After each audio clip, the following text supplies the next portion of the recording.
My obedient family, as it dey hot, it don't happen o. We know say we are the obedient family and we don't go around spending money on buying votes like the way other parties dey do am. And I want to show you or leak the secret concerning this our obedient movement because it's a political movement. And please, obedient family, as you are watching this video, please don't forget to share this video. E be like say our energy don dey low. Please share this video. Even if you no watch am, just share am, make other people see am. Because na campaign season we dey, so please share this video. Yes, many people wonder where this movement is coming from. Where the organic movement is coming from. I'll tell you something. What we have now is a movement of people, a movement of Nigerians, of which Peter Obi only symbolizes. He symbolizes it by his character, by his competence, by his capability. Right? It's a fulcrum. A number of us tried to do it in 2019 when we knew where Nigeria was going to and we won. And out of frustration, a number of us decided we must contest and show that something needs to be done. But you also saw while you contested that you needed to have a foothold to win elections. Absolutely, because it was probably not our time. I think the fruit had not been matured. But there's a difference between a political party and a political movement. And this is where people come and say structures or no structures. What is the difference? Movements don't have structures. If it is a true movement, it is organic.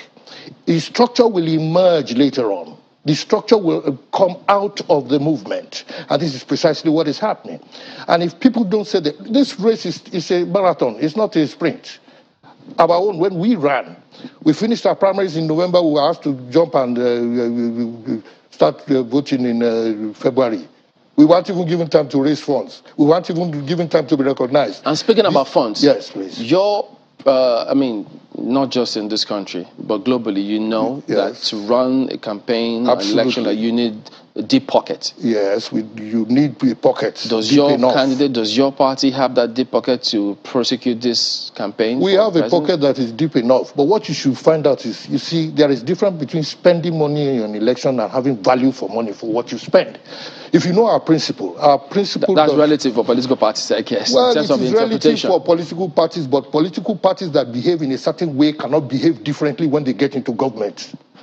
When you spend money anyhow as a political party to run, when you buy votes, when you have to depend on how much you spend and how much you blow and how much you bribe and how much you spill over to people, when you are running for president, it is easy to know how you will run government when you get there.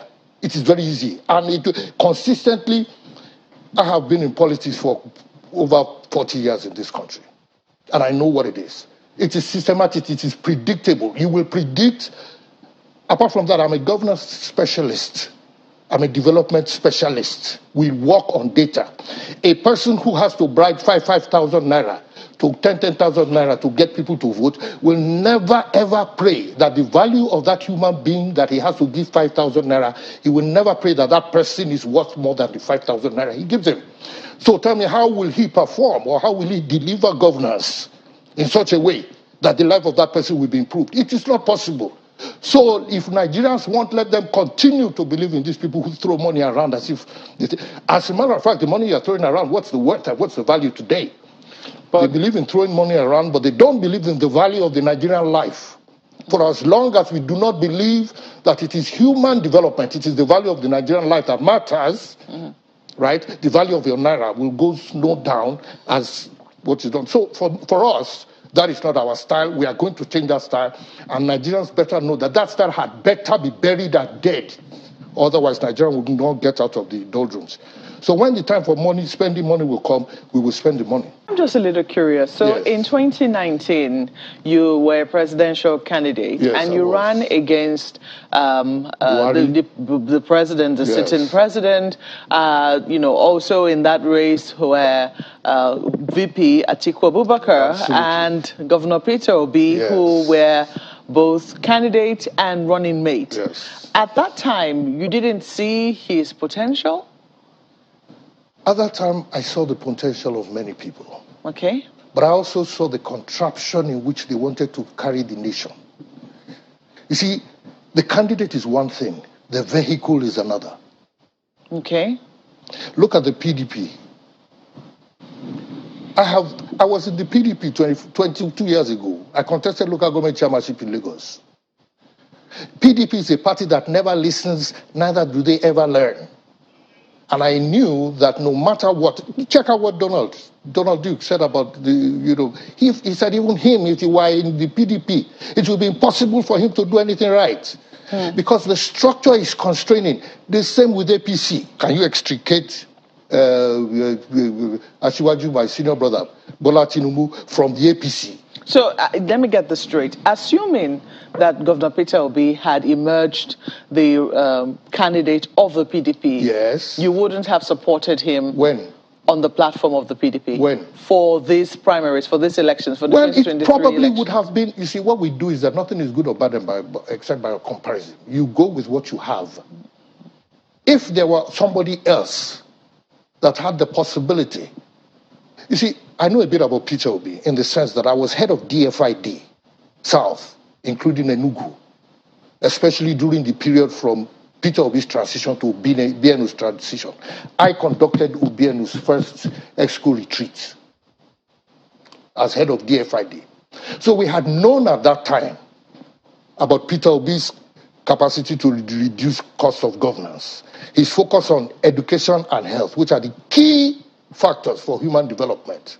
So I've always had no problem with Peter Obi. Okay, so, but assuming he had emerged on the platform of the PDP, if he had emerged on the platform of the PDP, if he had emerged on the platform of the PDP this time around, and there was no other person, absolutely, I would have supported him 100%. So let me get this straight now. But because there was no other, I mean, you go with don't forget I said you go with the vehicle that is available. Okay. Right now you're wearing the pin of the Labour Party. I am a member of the Labour Party. Oh, okay. Proudly so.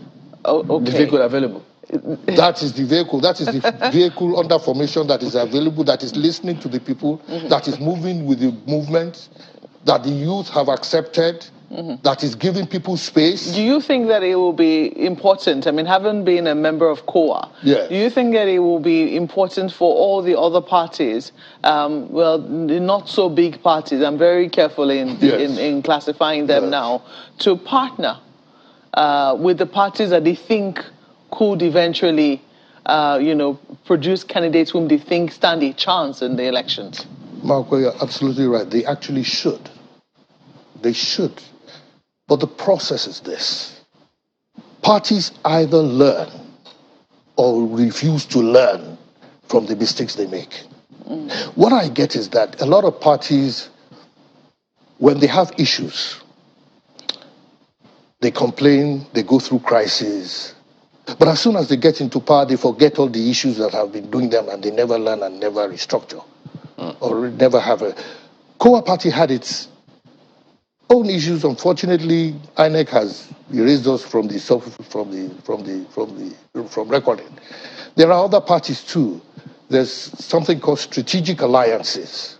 When a party demonstrates that, look, it has certain things. It's not about one party or the other. It's about Nigeria and how we deliver good governance to Nigerians. Well, you have said PDP doesn't learn.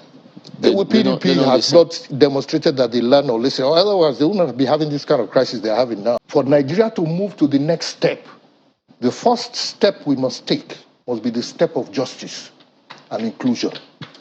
The step of social justice and inclusion. Justice must be done to all Nigerians. Sorry, just to chip in something. Democracy is not government of the majority by the majority for the majority. It's government of the people by the people for the people, which includes minorities, includes small groups. It's all about inclusion. And so Obi wanted to be president from the outset. He had that mind, he had the framework, he had the capacity. And so all the stories that it was an aftermath of Atiku is just... Atiku himself said that he expected, the only reason why he entered that race was because it was not zoned to the southeast specifically. And that after the southeast, it is the northeast that is most disenfranchised from the central position of power since 1999.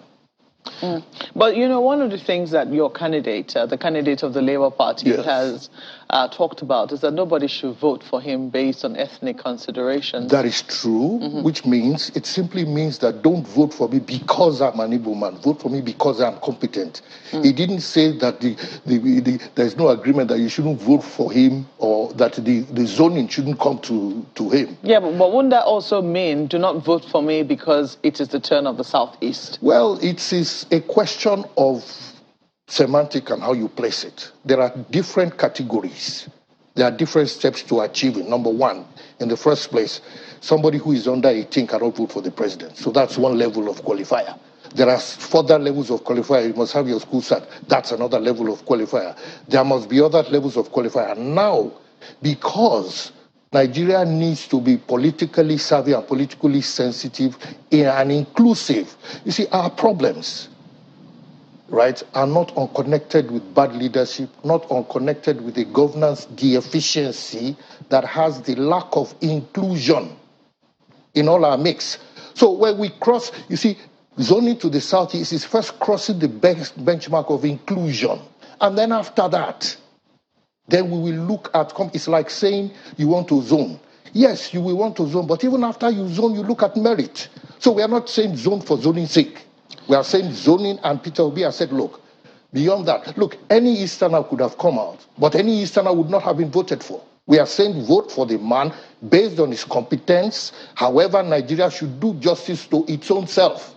When we exclude the Southeast, we are not we are not doing the Southeast a favor by excluding the Southeast. We are doing ourselves a favor by excluding certain people. Hopefully you don't watch this video, and hopefully you don't share it, you don't comment your opinion, and you don't hit the like button so that make other people see this video. Because Obi for 2023 election, we all are obedient. Please be obedient. And if you are new to my page, please follow my page. Catch you on my next video.